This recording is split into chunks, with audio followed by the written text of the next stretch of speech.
समाचार की घंटी जैसे ही बजे हर बड़ी खबर रफ्तार पकड़े, क्योंकि हम लाए हैं 4 ऐसी दमदार खबर हमारे खास शो 4 के चक्रव्यूह में।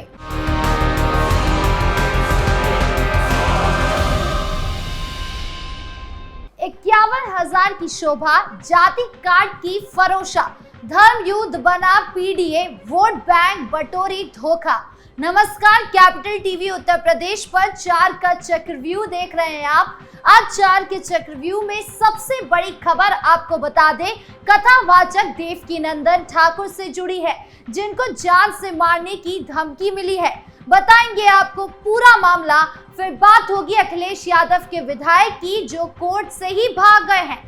साथ ही बात होगी अखिलेश यादव के आजमगढ़ वाले शीश महल की, जिसके बनते ही सियासत गर्मा गई है और अब ब्राह्मणों का विरोध प्रदर्शन देखने को मिल रहा है।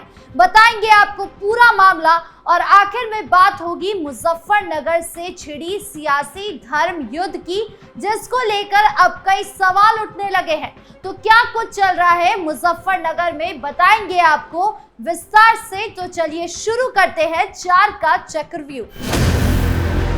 शुरुआत करते हैं 4 के चक्रव्यूह की सबसे बड़ी खबर से, जो कथावाचक देवकीनंदन ठाकुर से जुड़ी है, जिनको जान से मारने की धमकी दी गई है। इस बार धमकी मंदिर कार्यालय के फोन पर एक ऑडियो मैसेज के जरिए दी गई है, जिसमें धमकाने वाले ने चेतावनी दी है कि ज्यादा होशियारी ना करें। देवकीनंदन महाराज 1 महीने के भीतर उड़ाने की बात कही है। वहीं इस धमकी को लेकर देवकीनंदन ठाकुर के अनुयायियों और मंदिर से जुड़े लोगों में भय और चिंता पैदा कर दी है। देवकीनंदन ठाकुर के भाई और मंदिर के सचिव विजय शर्मा ने इस मामले में स्थानीय पुलिस से शिकायत दर्ज कराई है। पुलिस ने मामले की गंभीरता को समझते हुए जांच शुरू कर दी है। पुलिस को दिए गए लेटर में बताया गया है कि वो व्यक्ति धमकी देते हुए बोल रहा है कि ज्यादा होशियारी ना करे और ना ही इसको कहीं भेजे, नहीं तो अंजाम बहुत बुरा होगा।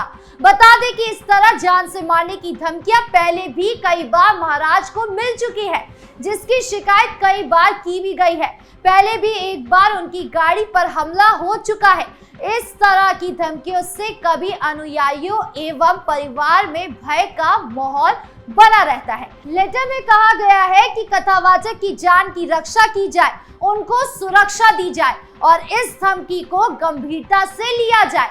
हालांकि अब इस मामले में जांच शुरू हो गई है, लेकिन सवाल ये है कि ये धमकी दी किसने है। माना जा रहा है कि ये धमकी सिर्फ कथावाचक को नहीं दी गई है, बल्कि उस हर व्यक्ति को दी गई है जो हिंदुत्व की सोच रखता है, जो हिंदुत्व की राह पर चलता है और जो हिंदुओं के लिए आवाज बनता है।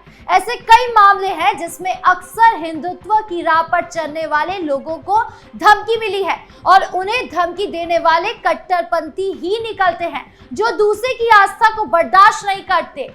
माना जा रहा है कि यहाँ पर भी कथावाचक को जो धमकी मिली है, वो कोई हो ना हो एक कट्टरपंथी हो सकता है। हालांकि ये जांच का विषय है। अब जांच में क्या कुछ सामने आता है, ये देखने वाली बात होगी। बढ़ते अगली खबर की ओर, जो अखिलेश यादव के करीबी से जुड़ी है। दरअसल मऊ एमपी एमएलए कोर्ट ने घोसी विधानसभा क्षेत्र से सपा के विधायक सुधाकर सिंह को फरार घोषित किया है। इसके बावजूद वो क्षेत्र में रहकर सक्रिय राजनीति कर रहे हैं। इस मामले में न्यायालय ने उन्हें कोई राहत नहीं दी है।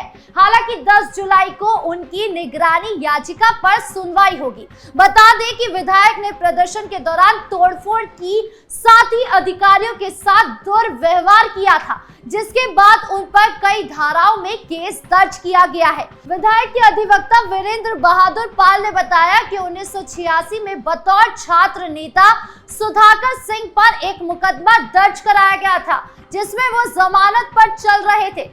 उस समय आजमगढ़ जिला हुआ करता था, फिर मऊ जिला हुआ, तब केस मऊ कोर्ट में आ गया। विधायक के खिलाफ ना तो कोई समन, ना ही कोई वारंट तामील कराया गया, जिसके 20 साल बाद 25/2/2023 को माननीय सीजीएम कोर्ट ने ये आदेश पारित कर दिया कि अभियुक्त के विरुद्ध कोई समन तामील होकर आया है, ना ही वारंट है। लेकिन निकट भविष्य में उनकी उपस्थिति होने की उम्मीद नहीं है। यही देखते हुए एक पक्षी रूप से सन 2023 में ही विधायक सुधाकर सिंह के खिलाफ आदेश जारी कर दिया गया, जिसमें उन्हें फरार घोषित किया गया। तो वही सुधाकर सिंह इस मामले में लगातार न्यायालय कोर्ट में हाजिर होते रहे हैं। किन्हीं कारणों से पत्रावली ट्रांसफर हो गई उस प्रशांतवली में आज भी बहस चल रही है। आगामी 10 जुलाई को इस मामले पर बहस है। अब बहस में क्या कुछ सामने आता है ये देखने वाली बात होगी।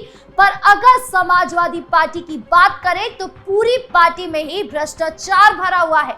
आए दिन अखिलेश यादव के सांसद और विधायकों को कोर्ट के चक्कर काटने पड़ते हैं, चाहे वो संभल सांसद जियाउर रहमान बर्क की बात हो, जिन पर संभल हिंसा के मास्टरमाइंड होने का आरोप लगा है, जिसमें 4 लोगों की जान भी गई थी, जो अब लगातार कोर्ट के चक्कर काटते रहते हैं। और न केवल संभल हिंसा का आरोप बल्कि उन पर बिजली चोरी और अवैध निर्माण का भी आरोप लगा है। इसके अलावा अखिलेश यादव के करीबी नेता आजम खान जेल में बंद है। तो वहीं दूसरी ओर रामजी लाल सुमन है, जो राणा सांगा पर विवादित बयान देकर बुरी तरह फंस गए हैं। या फिर मनीष यादव है, जो नेता सपा में शामिल है, जो अखिलेश यादव की मानसिकता और रणनीति से बिल्कुल भी खुश नहीं है।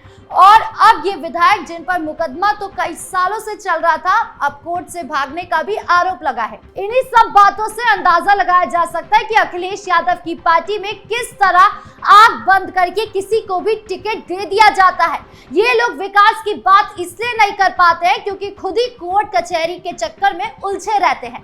खैर, अब ये देखना दिलचस्प होगा कि इस मामले में आगे कोर्ट क्या फैसला लेता है। बढ़ते अगली खबर की ओर, जो सपा मुखिया अखिलेश यादव के शीश महल से जुड़ी है। दरअसल समाजवादी पार्टी को और कमजोर करने और सत्ता को बैठे बिठाए मुद्दा देने का काम अखिलेश यादव ने फिर कर दिया है।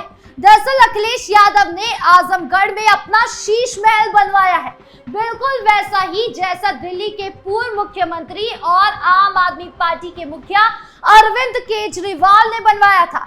इस शीश महल पर कोई सवाल न उठा, इसीलिए नेता ने ऑफिस भी बनवाया है। लेकिन सवाल तो अभी भी उठ रहे हैं।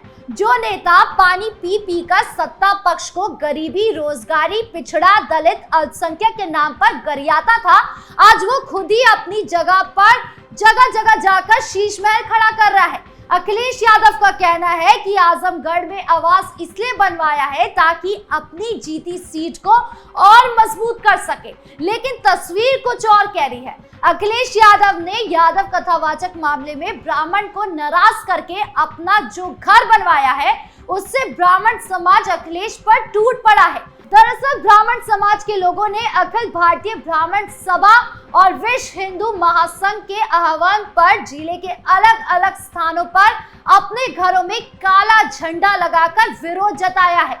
यही नहीं, थाना क्षेत्र के ब्राह्मण बहुल गांव पलथी में भी ब्राह्मण परिवारों ने अपने घरों में काला झंडा लगाकर अखिलेश यादव के आजमगढ़ आगमन का विरोध किया। इस तरह से जिले के सैकड़ों ब्राह्मण परिवार ने अपने घरों में काला झंडा लगाकर सपा सुप्रीमो का विरोध किया।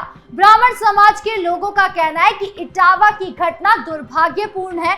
इसमें जो भी दोषी है, पुलिस प्रशासन उसके खिलाफ कड़ी कार्रवाई कर रही है। बावजूद इसके अखिलेश यादव ने पूरे ब्राह्मण समाज को कटघरे में खड़ा कर दिया है, जो बेहद निंदनीय है। ब्राह्मण समाज के लोगों का कहना है कि गांव में यादव समाज के साथ ही सभी समाज के लोग भाईचारे के साथ रहते हैं, लेकिन अखिलेश यादव के इस बयान के बाद से ब्राह्मण और यादव समाज के बीच खाई पैदा हो गई है। बता दें कि अखिलेश यादव से ब्राह्मण समाज दूसरी बार नाराज हुआ है। अब ऐसे में अखिलेश यादव को चुनाव में कितना नुकसान होता है, ये देखने वाली बात होगी। बढ़ते 4 के चक्रव्यूह की आखिरी खबर की ओर, जो मुजफ्फरनगर से जुड़ी है। दरअसल सावन की शुरुआत अभी नहीं हुई है, लेकिन देश में पिछले कई दिनों से कांवड़ यात्रा को लेकर हंगामा मचा हुआ है और सियासी धर्म युद्ध चल रहा है। विवाद की शुरुआत मुजफ्फरनगर में हाईवे किनारे में एक ढाबे से हुई। पंडित जी वैष्णो ढाबे को लेकर विवाद इतना बड़ा कि इस दुकान को बंद कर दिया गया। कांवड़ रूट के इस पूरे विवाद ने हिंदू मुस्लिम का रंग ले रखा है। बयानों की जंग चल रही है, राजनीति भी बहुत तेज है।